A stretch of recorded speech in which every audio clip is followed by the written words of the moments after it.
मैं धर्मेंद्र कुमार पांडे, प्रवक्ता डाइट गणित। इस वीडियो में हम लोग डीएलएड चतुर्थ सेमेस्टर के गणित विषय का रिवीजन करेंगे और अभ्यास प्रश्नों को भी हल करेंगे जो वीडियो के अंत में दिए जाएंगे। चतुर्थ सेमेस्टर के गणित का सिलेबस अगर आप देखें तो बहुत लंबा चौड़ा है और एक वीडियो में चाहे कि पूरा रिवीजन हो जाए तो ये संभव नहीं है, लेकिन मैं आपको ऐसा तरीका बताऊंगा कि कहाँ से पढ़ें, कैसे पढ़ें कि परीक्षा में जो कि समय कम रह गया है तो सारे चैप्टर्स का रिवीजन आराम से कैसे आप कर लेंगे। इसके लिए जो भी प्रशिक्षु नेबुला मैथ्स चैनल पे नए जुड़े हैं उनको मैं बता दूं कि लगभग सारे चैप्टर्स पे मैंने अलग अलग डिटेल में वीडियो बना रखे हैं। आप उन्हें सर्च करिएगा, देख लीजिएगा, आपको विस्तृत जानकारी मिल जाएगी। इसके लिए नेबुला मैथ्स यूट्यूब पे सर्च करिएगा, प्ले लिस्ट को दबाइएगा, देखिए बोर्ड पे, और उसमें फोर्थ सेमेस्टर का जो कलेक्शन है उसको दबाइएगा तो सारे जो भी वीडियो हैं चतुर्थ सेमेस्टर के एक जगह मिल जाएंगे। अब हम लोग सभी चैप्टर्स का बारी बारी से अध्ययन करेंगे, क्या समस्या है, कैसे पेपर में प्रश्न आते हैं, उसको हम लोग करेंगे।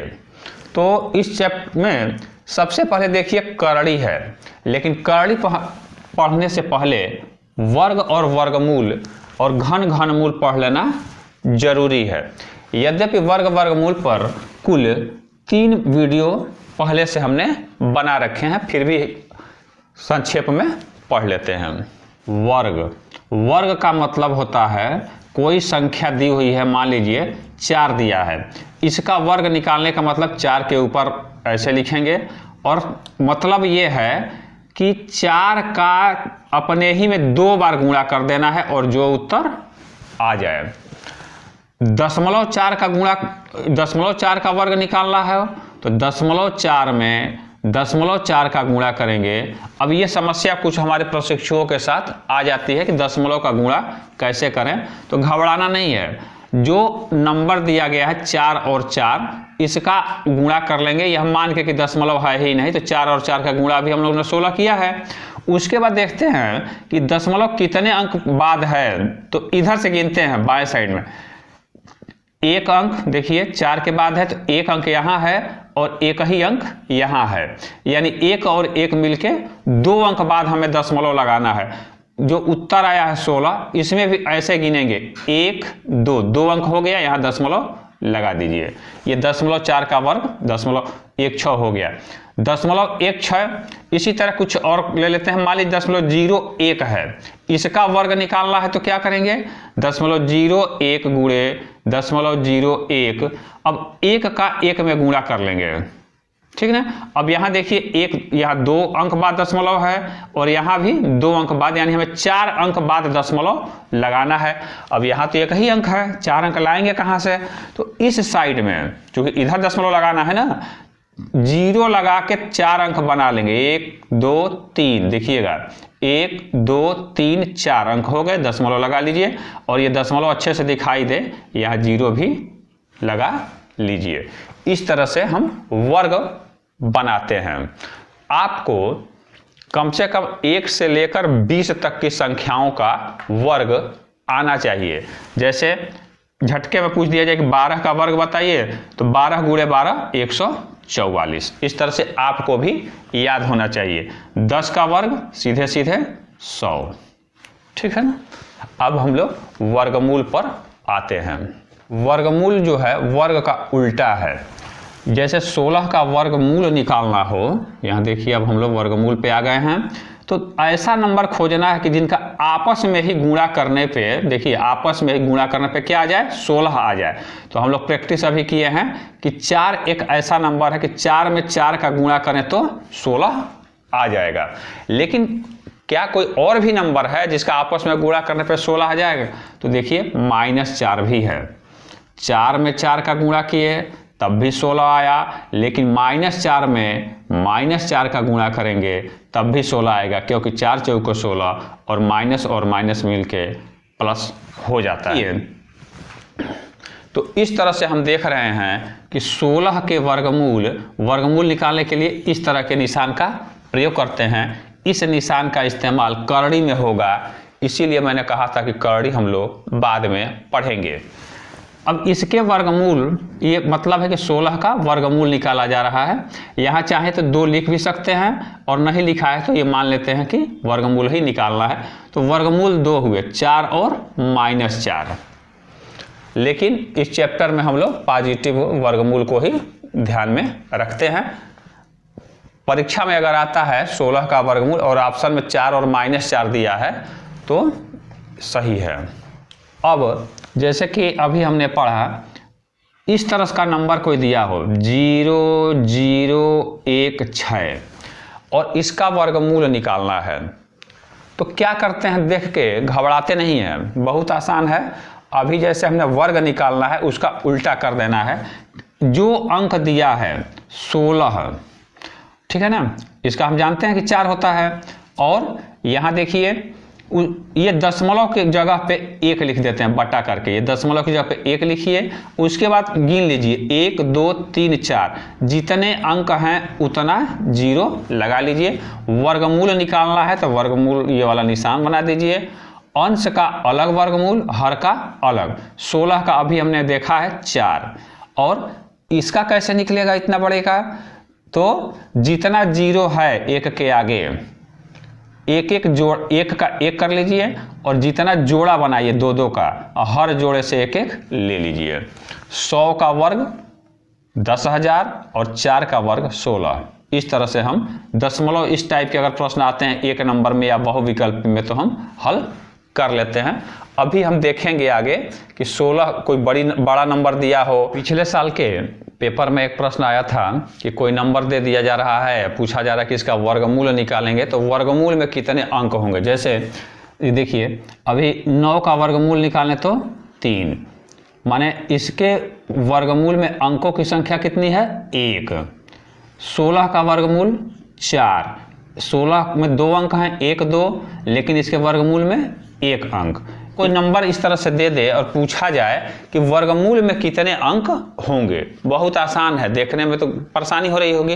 क्या करते हैं कि जो भी नंबर दिया हो उसको इस साइड से जोड़ा बनाते हैं। देखिए ये 5 और 6 का 1 जोड़ा बना, और यहाँ 1 जो छूट जाए तो इकलौता लाइन खींच लेते हैं, ऊपर लकीर खींचे तो जितनी लकीरें हैं 1 2, तो 256 का वर्गमूल निकालेंगे। चाहे वर्गमूल कुछ भी हो उसमें 2 अंक होंगे। 14,641 में वर्गमूल में कितने अंक होंगे, तो यहाँ से जोड़ा इधर, फिर इधर और फिर यहाँ, जितने 1 2 3, ये 3, इसमें 3 अंक होंगे। इसमें देखिए 1 2 3 जोड़ा बन जाए तो ठीक है, नहीं बना तो कोई बात नहीं। 1 2 3 4, इसके वर्गमूल में 4 अंक होंगे। इसी तरह मान लीजिए नंबर हो, एक नंबर है 1225, 1225 के वर्गमूल में कितने अंक होंगे, ये तो मालूम चला कि 2 अंक होंगे। वर्गमूल निकालने की 2 विधियां हैं। पहली विधि है गुणनखंड विधि, और दूसरी है भाग विधि। किस विधि का कहाँ इस्तेमाल होता है इसे हम लोग जानेंगे। तो क्या करते हैं, इसके लिए एक हम नंबर ले लेते हैं 2304, इस गुणनखंड विधि से लगाना है। क्या करते हैं कि इसको वर्गमूल निकालने के लिए ये लकीर खींच लेते हैं, और फिर हम अभाज्य गुणनखंड निकालते हैं। 2 3 5 7 11 13, ये नंबर जो हैं अभाज्य हैं, आप लोग जानते हैं। देखते हैं कि दिया गया जो नंबर है इनमें से किससे भाग जाएगा, उसमें क्रम से चेक करते हैं। पहले 2 से करेंगे, फिर 3 से, ऐसे क्रम से। तो इसको देखने पर मालूम चलेगा कि ये 2 से भाग चला जाएगा, क्योंकि इकाई के स्थान पे 4 है तो 2 से भाग देंगे। 2 एकम 2, जो भी उत्तर आ जाए 1 5 2। फिर देखेंगे कि क्या 2 से भाग जाएगा, फिर जाएगा 2 5 10, 2 7 14, 2 6 12, ये चलता जा रहा है अभी। दो जब तक 2 से भाग जाएगा देते रहेंगे और भागफल यहाँ लिखते जाएंगे। 2 दूनी 4, 2 8 16, 2 8 16, फिर 2 से भाग जाएगा, देखिए फिर 2 से अभी भाग जा रहा है, फिर 2 से भाग जा रहा है, अभी भी जाएगा ये 18, जब तक जाए यहाँ 9 आ गया। तो 9 जैसे ही आया यहाँ 3, अब 3 से भाग जाएगा, 3 को चेक किए और फिर लास्ट में 1, तब तक करते रहते हैं जब तक कि पूरा का पूरा भाग न चला जाए। अब क्या करते हैं कि वर्गमूल निकालना है, तो पहले तो इसको लिखेंगे इस तरह से 2304 बराबर ये वो सारे नंबर को गुणा कर करके 2 गुणे 2 गुणे 2 गुणे 2 गुणे 2 गुणे 2 गुणे 2 गुणे 3 गुणे 3। उसके बाद क्या करते हैं, वर्गमूल का ये निशान लगा देते हैं। वर्गमूल निकालने के लिए जो इस निशान के अंदर जो भी नंबर हैं उनका जोड़ा बनाते हैं। 1 इस 2 का बन गया, 2 का बन गया, 2 का भी बन गया और 3 का भी बन गया, और प्रत्येक जोड़े से एक एक नंबर को इस निशान के बाहर निकाल लेते हैं। इस जोड़े से निकला 1 2, फिर 1 2 इसके लिए, फिर 2, फिर 2 और फिर 3। 2 दूनी 4 दूनी 8 दूनी 16, 16 3 48। यही वर्गमूल हो गया 2304 का। 48 में 48 का गुणा करेंगे तो ये नंबर आ जाएगा। इसी प्रश्न को पूछा जा सकता है कि एक बागीचे में जितनी पंक्तियां हैं प्रत्येक पंक्ति में उतने ही पेड़ है, यानी 48 पंक्तियां हों इस तरह से पेड़ों की, तो प्रत्येक पंक्ति में 48 पेड़ लगे हुए हैं। तो गुणा करेंगे कितनी, ये टोटल जो पेड़ होंगे 2304 है। तो पंक्तियां बताइए, तो क्या करते हैं, इसका वर्गमूल ही निकालना है ऐसे सवालों में। यही सवाल सेनानायक अपने सैनिकों को इतनी पंक्तियों में खड़ा करना चाहता है। प्रत्येक पंक्ति में उतने ही सैनिक हैं जितनी पंक्तियां हैं, कुल मिला जुला के वर्गमूल ही निकालना है हमें। गुणनखंड विधि पे कभी कभी ऐसे भी सवाल आते हैं, कोई नंबर दे दिया जाता है, पूछा जाता है कि ये पूर्ण वर्ग है कि नहीं। पूर्ण वर्ग का मतलब जैसे कि मान लीजिए 81 है, इसका वर्गमूल 9 आ गया, पूरा नंबर आ गया। 9 में 9 का गुणा करेंगे तो 81 आएगा। लेकिन देखिए यही अगर 82 होता तो कोई ऐसा नंबर नहीं मिलेगा कि आपस में ही गुणा करने पे 82 आ जाए। तो ये पूर्ण वर्ग नहीं है, ये पूर्ण वर्ग है। तो कैसे चेक करेंगे, तो उसके लिए क्या करते हैं कि उनका गुणनखंड कर लेते हैं। देखिए 360 का गुणनखंड है 2 दूनी 4 दूनी 8 3 24 24 3 72, और 72 में 5 का गुणा करेंगे तो 360। उसके बाद देखते हैं कि जोड़ा बन जा रहा है कि नहीं। इस 2 का तो बन गया, ये बच गया, ये 3 का बन गया, ये 5 बच गया। यानी नंबर ऐसे कुछ मिल गए जिनका जोड़ा नहीं बन पा रहा है, यानी कि 360 जो है उसका पूरा वर्गमूल नहीं निकलेगा और ये पूर्ण वर्ग संख्या नहीं है। ऐसा भी सवाल आता है कि दिए गए नंबर में किस छोटी से छोटी संख्या से गुणा करें कि संख्या पूर्ण वर्ग बन जाए। क्या करते हैं, गुणनखंड कर लेते हैं और किस संख्या से गुणा करें, किसकी कमी पड़ रही है। 1 2 की कमी पड़ रही है और 1 5 की कमी पड़ रही है। यानी यहाँ 2 गुणे 5 हो जाता तो इस 2 का भी जोड़ा बन जाता, इस 5 का भी जोड़ा बन जाता, तो संख्या क्या हो जाती, पूर्ण वर्ग हो जाती। यानी 2 गुणे 5 यानी 10 का गुणा हमें करना होगा। इसी तरह यह भी पूछा जा सकता है कि भाई बताइए कि दिए गए नंबर में किस संख्या से छोटी से छोटी संख्या से भाग करें कि दी गई संख्या पूर्ण वर्ग बन जाए। तो इसके लिए भी क्या करते हैं कि देखते हैं कि भाग करना है। भाग करने का मतलब है ये देखिए जो एक्स्ट्रा आ रहे हैं इनको हटा देना है। यानी अगर हम 2 से और 5 से माने 2 गुणे 5 से भाग दे देते, इस 2 से ये 2 कट जाता, ये 5 कट जाता और जोड़ा बनाने वाला झमेला ही खत्म हो जाता। जो बच गए उनका तो जोड़ा बना ही है। यानी 2 गुणे 5 यानी 10 से भाग कर दें तो ये संख्या पूर्ण वर्ग जो बचेगी वो हो जाएगी। भाग विधि से वर्गमूल निकालने के लिए हमने एक उदाहरण लिया है और समझेंगे कि भाग विधि से वर्गमूल कैसे निकाला जाता है। क्या करते हैं कि दी गई संख्या को लिख लेते हैं और ऐसे लकीर खींच लेते हैं और इधर से जोड़ा बनाते हैं। हमेशा जोड़ा जो है इधर से ही बनाना है, कलम आपकी बाएं साइड में चलनी चाहिए। लास्ट वाले का जोड़ा बन जाए तो ठीक, नहीं बना तो अकेले छोड़ देंगे। अब देखिए यहाँ पहले वाले नंबर को देखते हैं, 1 है, तो यहाँ ऐसा नंबर कोई लिखेंगे कि उसी नंबर को यहाँ लिखना है। देखिए हमने 1 लिखा है कि इन दोनों का आपस में गुणा करने पे पहला वाला जोड़ा का नंबर आ जाए या उससे कम आवे। देख रहे हैं कि यहाँ 1 है, तो यहाँ 1 गुणे 1 आराम से हो जाएगा। गुणा करके यहाँ लिखेंगे 1 कम 1, घटाएंगे 0 हो जाएगा और इस वाले 1 को यहाँ लाके यहाँ जोड़ देंगे। अब जैसा कि सामान्य भाग होता है अगला वाला नंबर निकलता है, लेकिन वर्गमूल में पूरा जोड़ा उतर के आता है। ये 14 यहाँ पे आया। अब क्या करेंगे, फिर यहाँ पे देखिएगा, यहाँ पे ये x लिख रहा हूँ, ऐसा नंबर लिखेंगे कि वही नंबर अब हमें यहाँ लिखना है, ठीक। और इनका और इस पूरे का गुणा, इस x का और इस पूरे का गुणा 14 आ जाए या उससे भी कम आवे।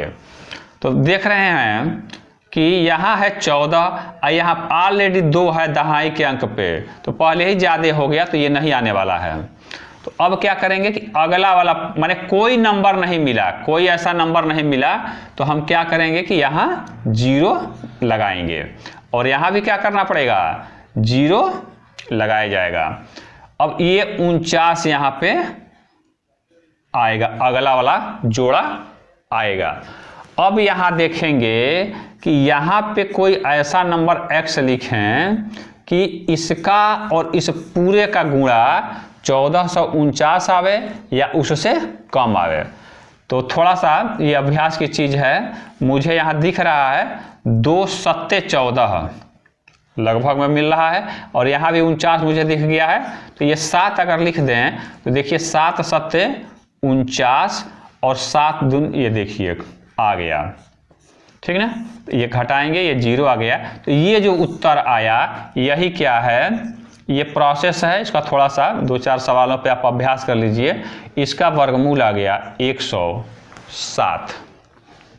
कभी कभी परीक्षाओं में आते हैं प्रश्न कि कोई संख्या दे दी जाएगी और पूछी जाती है कि इनमें से क्या घटाएं कि पूर्ण वर्ग बन जाए। माने ये पूर्ण वर्ग नहीं है, ऐसा कोई नंबर नहीं मिलेगा जिनका आपस में ही गुणा करने पे ये नंबर आ जाए, लेकिन कुछ घटाने पे या कुछ जोड़ने पे ये पूर्ण वर्ग हो जाते हैं।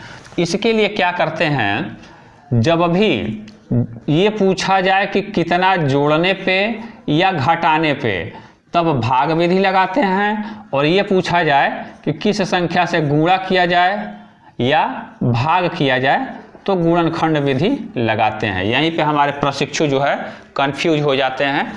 तो अब मेरे ख्याल से समझ में आ गया होगा। इसको क्या करेंगे, भाग विधि से लगाएंगे। चूंकि जोड़ने घटाने की बात हो रही, जोड़ा बनाइए। देखिए इसमें जोड़ा बन गया और इस तरह से आप करेंगे। करने के बाद 4 है, यहाँ आएगा 4, 4 चौको 16, 441 और नीचे शेष बच जाएगा 10। ये 10 शेष जो लास्ट में बच रहा है ये ज्यादा है। इसी 10 को अगर इसमें घटा दिया जाता तो क्या हो जाता, संख्या पूर्ण वर्ग हो जाती है। ज्यादा है इसीलिए पूर्ण संख्या नहीं बन पा रही है। तो उत्तर क्या है, उत्तर है 10। यही पूछा जाए कि इस संख्या में कौन सी छोटी से छोटी संख्या जोड़ दी जाए कि पूर्ण वर्ग बन जाए। तो जोड़ने पे क्या करना पड़ेगा, ये जो संख्या है ये 441 के वर्ग से थोड़ा सा 10 ज्यादा है। अब जोड़ने पे पूर्ण वर्ग बनना है, यानी कि अगली वाली पूर्ण वर्ग संख्या क्या होती, चले वाली 442। इसमें उस नंबर x को जोड़ के 442 के वर्ग तक पहुंचाना है। तो हम क्या करेंगे कि 442 का वर्ग निकालेंगे आपस में गुणा करके, और जो कुछ भी आएगा यहाँ उसमें से इस नंबर को घटा देंगे तो मालूम चलेगा ये जो उत्तर आएगा कि इसी नंबर को इसमें जोड़ेंगे तो अगला वाले वर्ग नंबर के वर्ग को बराबर हो जाएगा। आइए अगला चैप्टर हम लोग घन और घनमूल देखते हैं। घन का मतलब है कि 4 का घन निकालना हो तो इस पे 3 घात लगाते हैं, 3 घातांक, और 4 का 4 में ये 4 गुणे 4 गुणे 4 3 बार गुणा होगा। 4 चौको 16 चौको 64, ये 4 का घन हो गया। और 64 का घनमूल निकालना हो तो 4 कैसे निकालेंगे? कोई भी नंबर दिया हो, मान लीजिए कि 64 का ही निकालना हो घनमूल निकालने के लिए क्या करेंगे? जिस तरह से वर्गमूल वाले में अभाज्य गुणनखंड निकाले थे, इसमें भी अभाज्य गुणनखंड इस तरीके से करके निकाल लेंगे। 2 से भाग जाएगा, ऐसे आप सीख चुके हैं, ये चलता जाएगा। तो 2 गुणे 2 गुणे 2, 2 दूनी 4 दूनी 8 दूनी 16 दूनी 32 दूनी 64। अब क्या करते हैं कि घनमूल निकालना है तो ये निशान बना के यहाँ 3 लिखते हैं, ये घनमूल का निशान है। ऐसे लिखा है, यहाँ 2 लिखा है तो वर्गमूल है। वर्गमूल के लिए 2 नहीं लिखें तब भी काम चल जाएगा, लेकिन घनमूल के लिए 3 लिखना पड़ेगा। चौथा मूल निकालना है तो 4 लिखेंगे, 50वां मूल निकालना है तो 50 लिखेंगे। तो अब क्या करेंगे? घनमूल में 3 का ग्रुप बनाते हैं। ये देखिए 1 2 3 लकीर खींचे, 1 2 3 लकीर खींचे, और प्रत्येक समूह से एक नंबर को बाहर निकाल लेते हैं। तो ये देखिए उत्तर आ गया 4। 64 का घनमूल 4 और 4 का घन 64। अब मान लीजिए इस तरह का कोई नंबर दे दे 0.000008, इसका घनमूल निकालिए। तो घबराएंगे नहीं, जैसे कि वर्गमूल में किए थे, इसको अंश और हर में बदल लेते हैं। दशमलव की जगह पे 1 2 3 4 5 6 6 जीरो है, 6 जीरो आप लगा दीजिए। 1 2 3, ठीक है ना। अंश का अलग घनमूल निकालिए, हर का अलग घनमूल निकालिए। अंश को आप देख रहे हैं 8 है, इसका घनमूल 2 होगा। और इसका क्या करें? तो जितना जीरो लगा है 1 के आगे, 3 का जोड़ा बना लीजिए, 3 का ग्रुप बना लीजिए, और इस एक ग्रुप से 1 जीरो और 1 से 1 जीरो निकाल लीजिए। 100 का घन इतना बड़ा नंबर है और 2 का 8, तो उत्तर आ गया 2/100। और बहुत करेंगे तो इसको काट सकते हैं, काटेंगे तो 1/50 भी लिख सकते हैं। मूल निकालने की भी 2 विधियां हैं, गुणनखंड विधि और भाग विधि, लेकिन भाग विधि कठिन है। आपके पेपर में जो भी सवाल आएंगे घनमूल पे, वो गुणनखंड विधि पर ही आधारित रहेंगे। इसमें एक तरह का और प्रश्न आता है कि कोई संख्या दी गई है तो उसमें किस संख्या से गुणा करें कि पूर्ण घन बन जाए, या किस संख्या से भाग करें कि पूर्ण घन बन जाए। सेम प्रोसेस है जैसे वर्गमूल वाले में किए थे। दिए गए नंबर का हम लोग गुणनखंड कर लेते हैं और 3 का समूह बनाते हैं। तो 2 का देख रहे हैं कि समूह नहीं बन पाएगा, 3 का ये बन गया और यहाँ पे इनका बन गया। छूट कौन कौन से गए? ये 2 और ये 3, 2 3 बच गए। यानी कि 2 की और आवश्यकता है और 1 3 की और आवश्यकता है। माने इनसे अगर गुणा कर दिया जाता है तो 2 का भी समूह बन जाता है 3 का, और 3 का भी समूह कंप्लीट हो जाता है। कहने का मतलब कि 2 गुणे 2 गुणे 3 से अगर गुणा कर दिया जाता है, यानी 2 दूनी 4 4 तिहाई 12 से गुणा कर दिया जाए तो ये पूर्ण घन हो जाता है। और यही पूछा जाए कि किस छोटे से छोटे नंबर से भाग दिया जाए कि ये पूर्ण वर्ग बन जाए। तो जो एक्स्ट्रा है, एक्स्ट्रा कौन है? 2 है और ये 3 है और एक और 3, ये एक्स्ट्रा है, इनको हटाना है। यानी अगर इससे भाग दे दिया जाए बटा करके 2 गुणे 3 गुणे 3 तो ये कट जाएगा, कटेगा कि नहीं? तो इसी से भाग देंगे तो संख्या क्या हो जाएगी? पूर्ण वर्ग बन जाएगी। 3 तिहाई 9, 9 दूनी 18, ये उत्तर है। 18 से भाग देंगे तो ये संख्या पूर्ण वर्ग पूर्ण घन बन जाएगी, ध्यान दीजिएगा। अब इसी से मिला हुआ चैप्टर है करड़ी। इसको भी निपटा देते हैं, क्योंकि करड़ी ऐसा चैप्टर है जो बच्चों के लिए बहुत ही परेशानी पैदा करता है। और समझना मतलब समझने के लिए देखिए, ये है मान लीजिए 7। इसकी क्या खासियत है कि ये जो नंबर है वो धनात्मक परिमेय, धनात्मक हो और प्लस परिमेय, करड़ी की पहचान देखिएगा यहाँ पे। और इसका दूसरा मूल निकालना है, अभी हमने पढ़ा है, नहीं निकल पाएगा पूरा पूरा, ये पूर्ण वर्ग संख्या नहीं है। तो ऐसे ही नंबर को बोलते हैं करड़ी। यानी ये जो उत्तर आएगा वो होगा अपरिमेय। क्या क्या पहचान है? ये इस निशान के अंदर वाला नंबर धनात्मक परिमेय हो और इसे पूरा हल करने पे दूसरा मूल हो, चाहे तीसरा मूल हो, चाहे 50वां मूल हो, ये अपरिमेय आ जाए। तो ऐसे ही नंबर को बोलते हैं करड़ी। अब यहाँ पे समझते हैं बढ़िया से कि कोई नंबर x हो धनात्मक परिमेय, उसका nवां मूल निकालना हो। इसका मतलब मैं समझा चुका हूँ, दूसरा, तीसरा, चौथा, पांचवा, और हल करने पे उत्तर क्या आवे? अपरिमेय आवे, तो बोलते हैं कि करड़ी है। इस x को बोलते हैं करड़ीगत, इस निशान को बोलते हैं करड़ी, इस n को बोलते हैं करड़ी की घात, करड़ी की घात। अब थोड़ा सा और बढ़िया से इसको समझ लेते हैं। देखिए कितना आसान है। जैसे ऐसे लिखा है, ठीक है ना, और यहाँ 3 लिखा है, तो पता करना है कि करड़ी है कि नहीं ये नंबर। तो 10 धनात्मक परिमेय है, पहला क्राइटेरिया। दूसरा क्या है, इसका घनमूल निकालेंगे तो पूरा पूरा नंबर नहीं आएगा, अपरिमेय आ जाएगा। तो ये क्या है? करड़ी है। लेकिन इसको देखा जाए 8, यहाँ तीसरा एक घनमूल ही निकालना हो, तो ये पहले तो क्राइटेरिया पे खरा उतर जा रहा है कि ये धनात्मक परिमेय है। लेकिन दूसरी क्राइटेरिया क्या है कि इसको हल करने पे अपरिमेय आना चाहिए, लेकिन आ जा रहा है पूरा पूरा घनमूल आ जा रहा है, इसलिए करड़ी नहीं है। मेरे ख्याल से आपके समझ में अच्छे से आ रहा होगा। अब लास्ट देख लीजिए कि कोई नंबर दिया हो, इसी ये x है, ये n ऐसे लिखा है, तो इसे हम इस तरह से लिखते हैं। जैसे मान लीजिए 13 है और यहाँ ऐसे 3 लिखा है, तो पहले तो ये करड़ी है क्योंकि ये धनात्मक परिमेय है, 13 का घनमूल निकलेगा नहीं।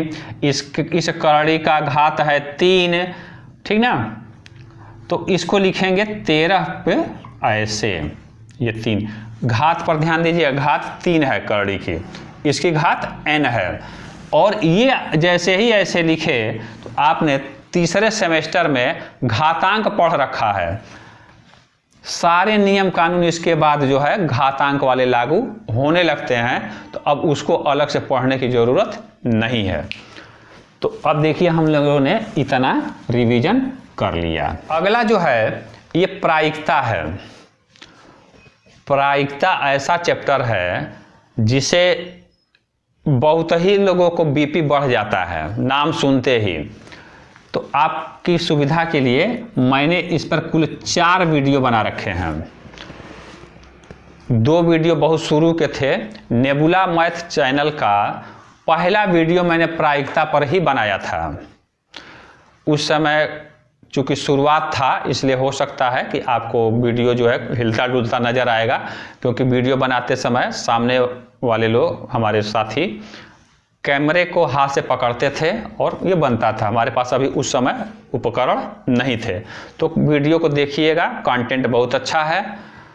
और बाद के जो 2 वीडियो हैं उसमें वो व्हाइट बोर्ड पे अच्छे से बने हुए हैं, जिसमें सवाल दिए गए हैं। हल्का सा आपको समझा देता हूँ कि आपके कोर्स में सिक्का,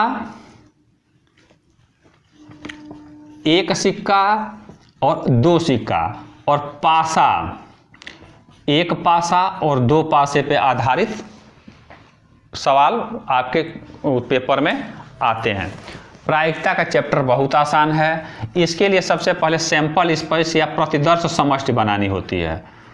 प्रतिदर्श समष्टि का मतलब है कि कोई भी काम कर रहे हैं, जैसे कि सिक्का ही उछालें तो क्या क्या रिजल्ट आ सकता है। हेड आ सकता है, टेल आ सकता है।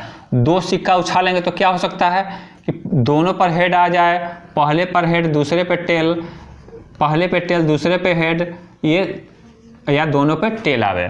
पासा, एक पासा उछालेंगे तो क्या हो सकता है कि 1 आवे, 2 आवे, 3 आवे, 4 आवे, 5 आवे, 6 आए, ये हो सकते हैं। और 2 पासा उछालते हैं तो क्या क्या हो सकता है, देखिएगा मझले कोष्टक में लिखते हैं, पहले पर 1 आवे, दूसरे पे 1 आवे, पहले पर 1 आवे, दूसरे पे 2 आवे, ऐसे करते करते लास्ट में पहले पे 6 आवे, दूसरे पर भी 6 आए, यही ना होता है पासा। पासा माने जो लूडो की गोटी है, इन्हें ही बोलते हैं प्रतिदर्श समष्टि। और आपके पेपर में एक बार आया है कि 2 पासे यदि एक साथ उछाले जाते हैं तो उनमें कितने अवयव होंगे, तो इसको गिनेंगे जब, तो इसमें टोटल 36 हैं। 2 पासे में 36, एक पासा में 6, एक सिक्का में 2 और 2 सिक्के में कुल 4 प्रतिदर्श समष्टि के अवयव होते हैं। और मान लीजिए कि हमें निकालना है, एक उदाहरण हल्का सा यहाँ समझा देते हैं कि 2 पासे फेंके जा रहे हैं तो 7 आने की प्रायिकता बताइए। पूरा डिटेल देखने के लिए आप मेन वीडियो चारों देख लीजिएगा।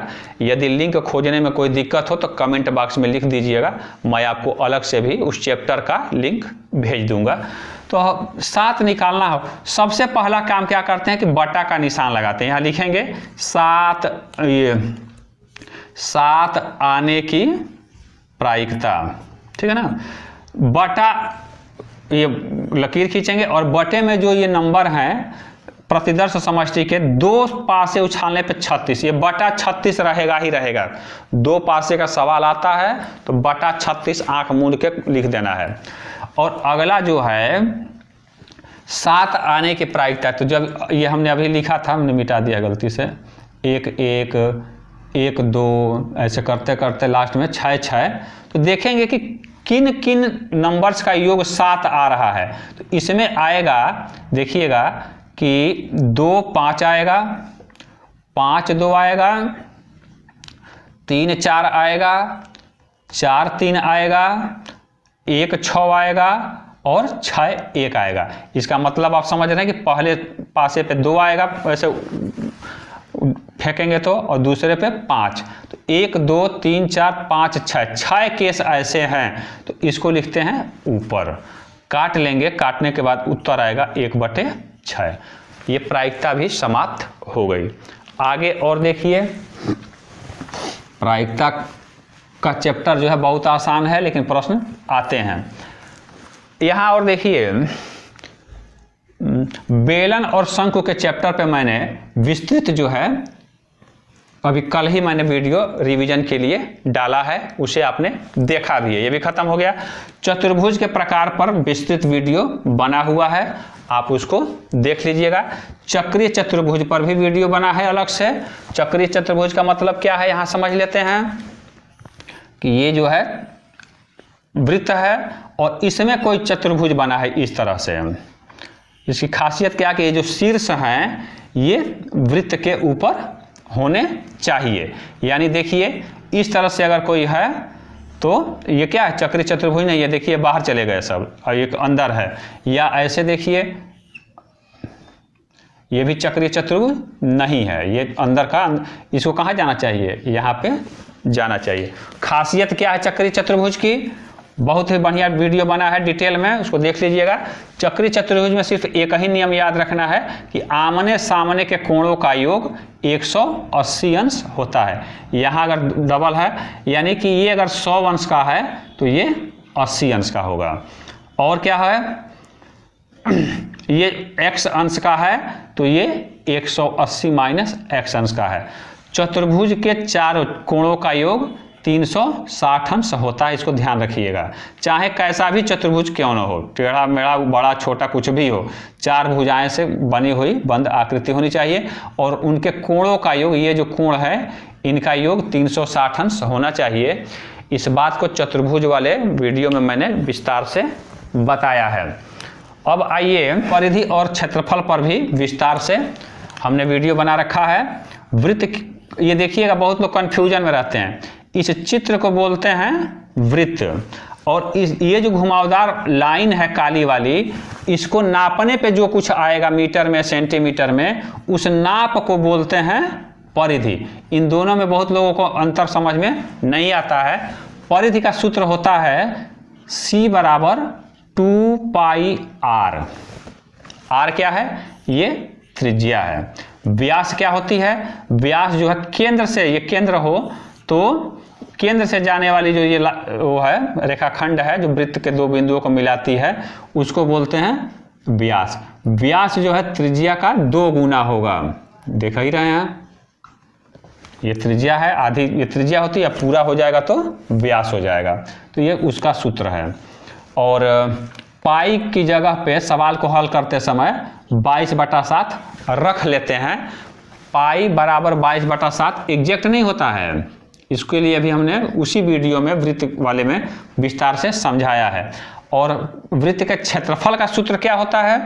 क्षेत्रफल का सूत्र होता है, क्षेत्रफल माने ये अंदर कितना जगह फैला हुआ है, तो A बराबर पाई r स्क्वायर। वीडियो में मैंने सवाल भी दे रखे हैं, उन सवालों का आप विधिवत अभ्यास कर लीजिएगा।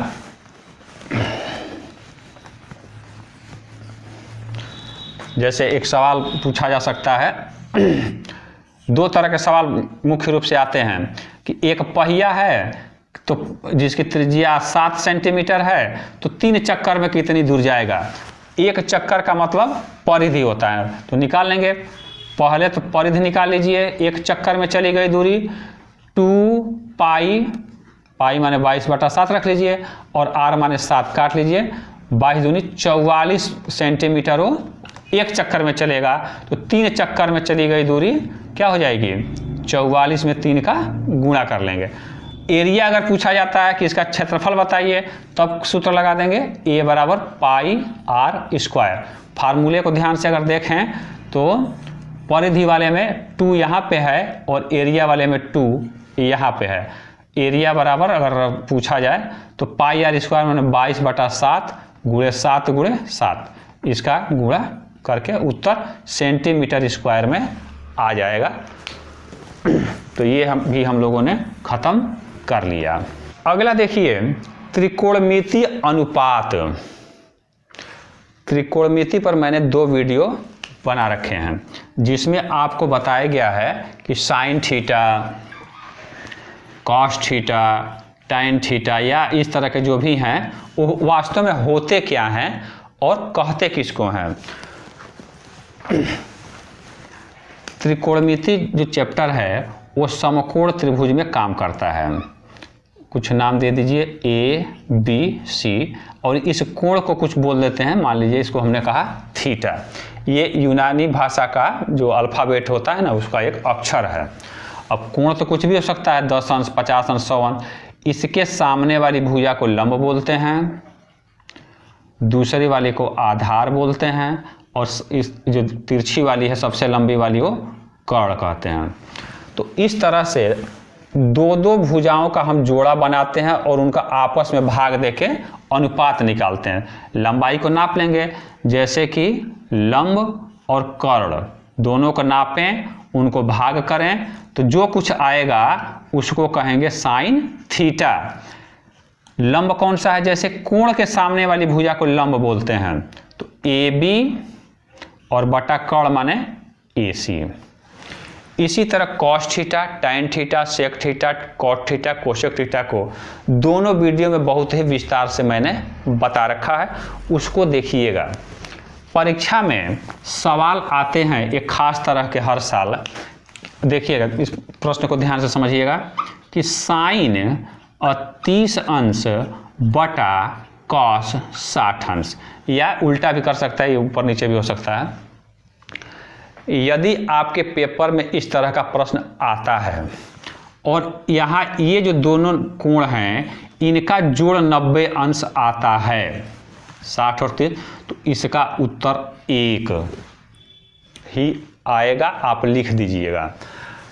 इसमें फार्मूले का इस्तेमाल होता है कि साइन 90 माइनस थीटा बराबर कॉस थीटा। अब इसको डिटेल में नहीं पढ़ेंगे, बस ये जान लीजिए कि उत्तर आपको 1 लिखना है। लेकिन कब लिखेंगे?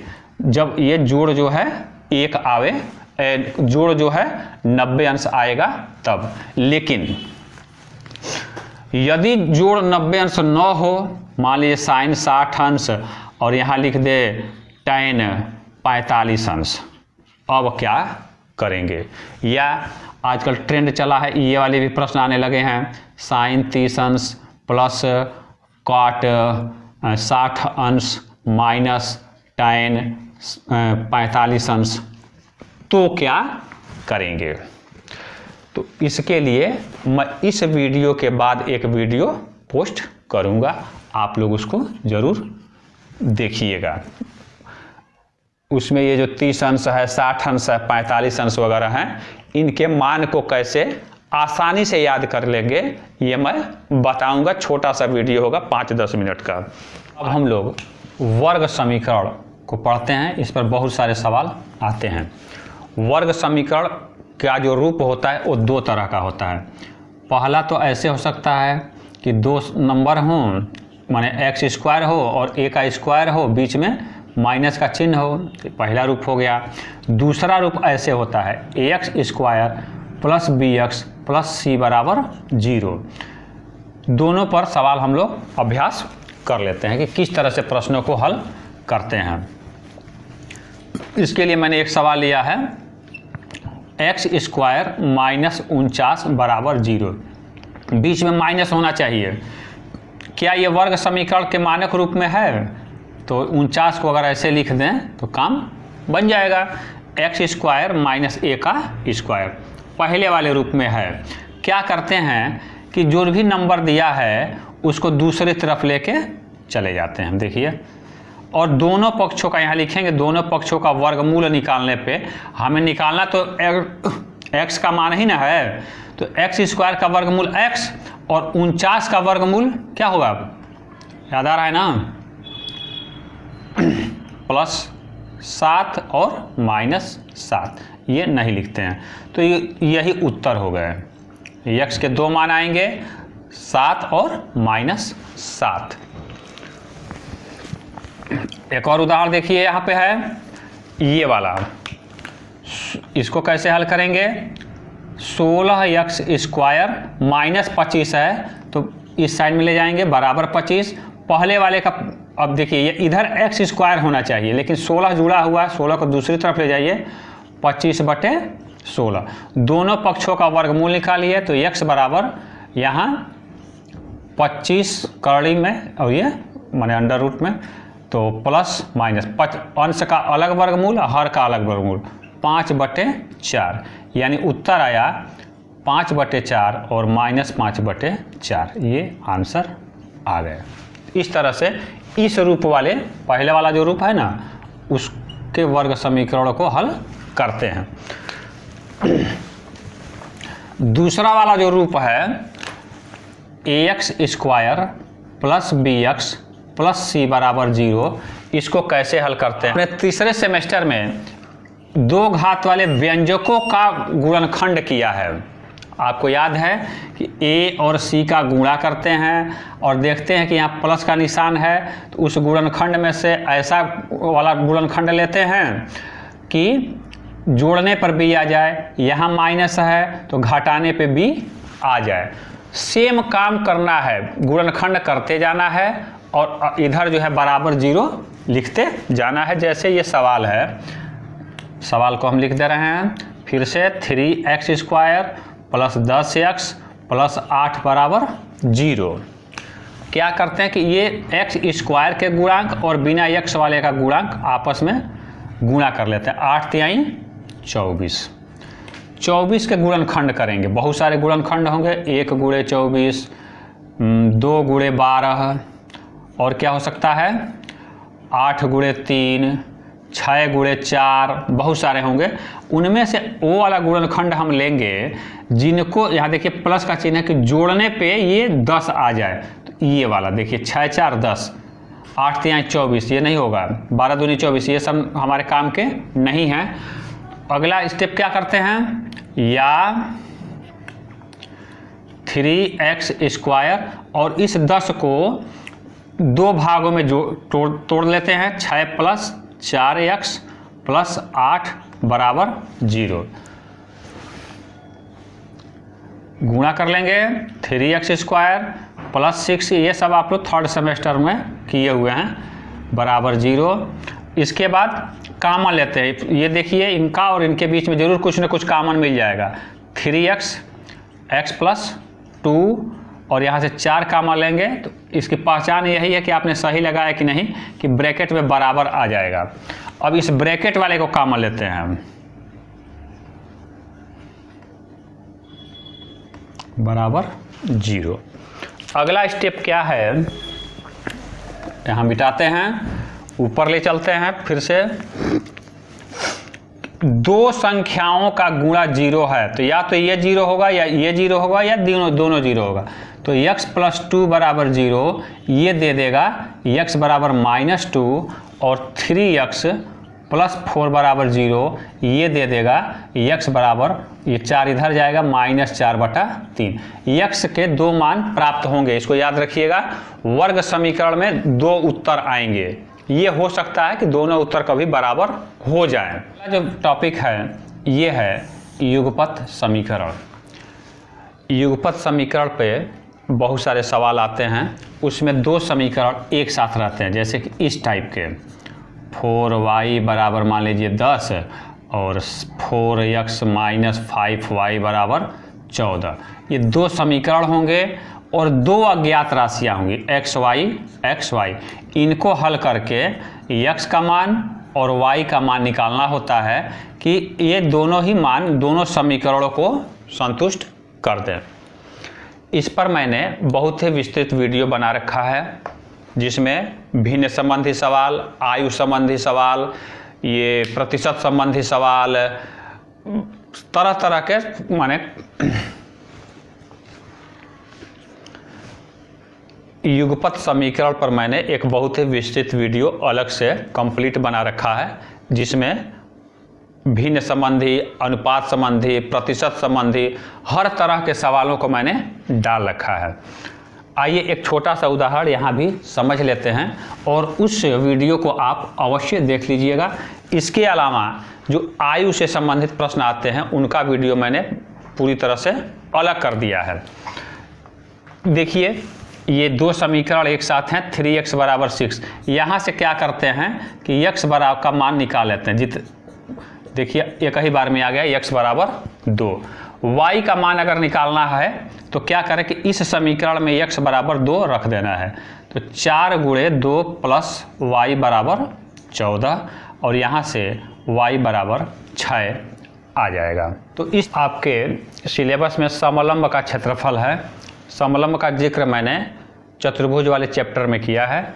इस तरह की आकृति जिसमें आमने सामने की भुजाओं का कोई एक पेयर समांतर हो, उसे समलंब बोलते हैं। समलंब के क्षेत्रफल का सूत्र होता है, जो भुजाएं समांतर हैं उनको जोड़ लेते हैं।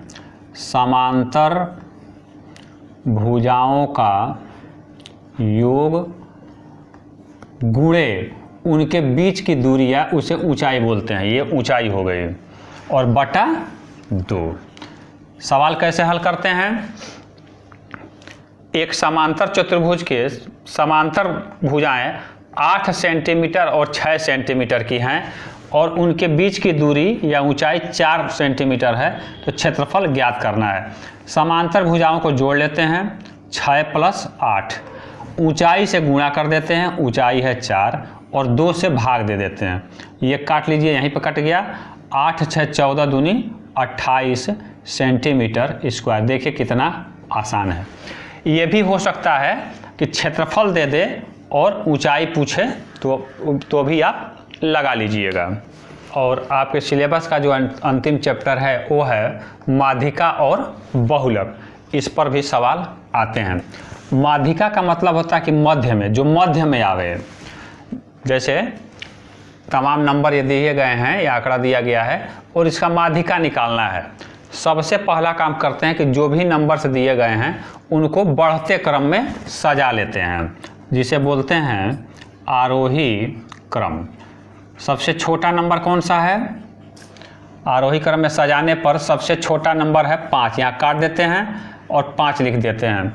7 है, काट इसलिए देते हैं कि ये मालूम चले कि हमने यहाँ उतार लिया है। 7 के बाद 9, एक और 9 है, फिर 10 है, फिर 12 है, और फिर देखिए 8 छूट गया, 8 छूट रहा है तो 8 को यहाँ कर लीजिए बीच में, और ये एक और 12। 1 2 3 4 5 6 7 8 9, 1 2 3 4 5 6 7 8, कोई और छूट गया, एक और 12 छूट गया। देखिए ये तरीका है चेक करने का, कभी भी गलती नहीं होगी। मैंने जानबूझ के वो काम किया था। ये क्रम से सज गए, ये हम ऐसे फिर लिख दें 5 7 और 8। आरोही क्रम में सजाने के बाद देखते हैं कि सबसे मध्य में कौन सा है, तो मध्य में जो होगा वही माध्यिका होगी। तो 1 2 3, ये चूंकि 9 हैं तो 5वां वाला सबसे बीच में होगा। क्रम से सजाया गया है और बीच वाले को देखना है। 1 2 3 4, 1 2 3 4, 4 इधर से छूटे, 4 इधर से छूटे, और सबसे बीच में जो आ गया वही हो गई माध्यिका। अब इससे आसान दुनिया में कोई काम नहीं है माध्यिका निकालना। इसमें जो ये नंबर दिए गए हैं 1 2 3 4 5 6 7 8 9, टोटल ये 9 हैं। 9 है विषम, 4 एक साइड में छूट गए, 4 एक साइड में छूट गए, और बीच में जो 5वां वाला था वो क्या हो गया था, माध्यिका हो गई थी। आपकी किताब में माध्यिका का सूत्र कुछ इस टाइप का दिया होगा, n+1/2वें पद का मान। तो ये सब समझ में नहीं आता है आपके, काम वही किया जा रहा है। n+1 माने 9 1 10/2 यानी 5। लेकिन ये सब अगर समझ में नहीं आ रहा है तो सीधे सीधे आप क्या करेंगे, आरोही क्रम में सजाएंगे, बीच वाले को पकड़ेंगे, उत्तर लिख देंगे। कोई ज़रूरी नहीं है कि ये नंबर जो है विषम ही हो, सम भी तो हो सकते हैं। जैसे कि एक नंबर और इसमें घुसा दें 10, तो 10 का क्रमांक कहाँ पे आएगा, आरोही क्रम में लिखेंगे तो 10 यहाँ पे आएगा। अब पदों की संख्या हो गई 10, तो बीच वाले कौन आएगा, 4 इधर से छूटे, 4 1 2 3 4, 4 इधर से छूटे, और बीच में 2 आ जाएंगे, 9 और 10। तो माध्यिका निकालने के लिए क्या करते हैं, जब पदों की संख्या सम हो तो इनका औसत या एवरेज निकाल लेते हैं। 9 और 10 को जोड़ेंगे और 2 से भाग दे देंगे। 10 9 19/2 यानी कि 9.5, ये उत्तर हो जाएगा। तो अंतर आपके समझ में आ गया होगा। जब पदों की संख्या सम हो तो बीच में 2 पद आएंगे, दोनों को जोड़ेंगे, 2 से भाग दे देंगे। बहुलक जो है गणित का सबसे आसान चैप्टर है, जिसको केवल देख के ही, अगर आपके हाथ में कागज कलम न हो तब भी आप उत्तर बता देंगे। बहुलक माने जो भी नंबर ये दिए गए हैं, सबसे ज़्यादा बार कौन आया है, किसकी बारंबारता सबसे अधिक है। तो देखिए 12 आया है 1 2 3 बार, 13 आया है 2 बार, 10 आया है 1 बार, 8 आया है 1 बार। तो सबसे अधिक बारंबारता किसकी है, 12 की है। तो यहाँ लिखेंगे चूंकि 12 की बारंबारता सबसे अधिक है, सबसे, यही बस करना है, बारंबारता जिसकी अधिक है सबसे अधिक है, इसलिए बहुलक बराबर क्या, यहीं पे थोड़ा सा अलर्ट रहना है। हमारे स्टूडेंट लोग धोखा खा जाते हैं लिखने में। बहुलक 3 नहीं है, बहुलक 12 है। जो सबसे ज़्यादा बार आवे, बहुत बार आवे, सबसे ज़्यादा बार 12 आया है, इसलिए बहुलक 12 है। इस तरह से सारणी बना के भी देता है और पूछा जाता है कि बहुलक बताइए। तो यहाँ पद है, यहाँ देखिए ये बारंबारता है, जिसकी बारंबारता सबसे ज़्यादा है, देखिए 11, वही उत्तर। अब उत्तर 11 नहीं होता है, उत्तर 26 होता है। यहाँ लिखेंगे चूंकि 26 की बारंबारता सबसे अधिक है, इसलिए बहुलक बराबर 26। यहाँ अलर्ट रहिएगा, बहुत लोग धोखा से 11 लिखकर चले आते हैं।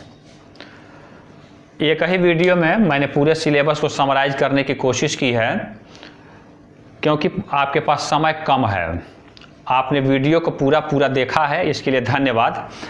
और अंत में मैं कुछ प्रश्न दे रहा हूं, उनका अभ्यास आप जरूर कर लीजिएगा।